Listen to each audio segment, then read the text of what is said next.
Hello everyone. Blouse cutting చేసేటప్పుడు ఒకే పర్సన్వి 5, 6 మన దగ్గరికి వస్తే కనుక వాటన్నిటిని కూడా మనం మెజర్ చేసుకుంటూ కష్టపడి కట్ చేయాల్సిన అవసరం అయితే లేదు.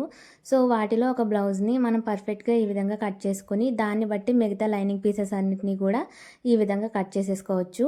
సో పీసెస్ని ఇలా లైనింగ్ పీసెస్ మీద ఆల్రెడీ కట్ చేసిన వాటిని పెట్టుకుని బాబీ పిన్తో సెక్యూర్ చేసుకుని సో వాటిని సేమ్ షేప్లో మనం ఇలా జాగ్రత్తగా నీట్గా కట్ చేసేసుకుంటే సరిపోతుంది. సో కదలకుండా బాబీ పిన్స్ మాత్రం ఖచ్చితంగా పెట్టండి. ఏమాత్రం కదిలినా మనకి షేప్ అనేది తేడా వస్తుంది. సో పైన ఉన్న లైనింగ్ పీస్ ఏమాత్రం కట్ అవ్వకుండా అండ్ అలాగే కింద ఉన్న లైనింగ్ పీస్ని జాగ్రత్తగా మనం నిదానంగా కట్ చేసామంటే మనకి చాలా సింపుల్గా బ్లౌజ్ కటింగ్ అనేది అయిపోతుంది.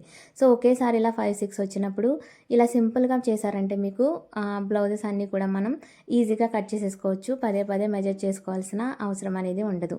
సో ఈ టిప్ నచ్చితే మీకు లైక్ చేసి ఇలాంటి మరిన్ని వీడియోస్ చూడాలంటే ఇప్పుడే నా ఛానల్ని సబ్స్క్రైబ్ చేసేసుకోండి. బాయ్.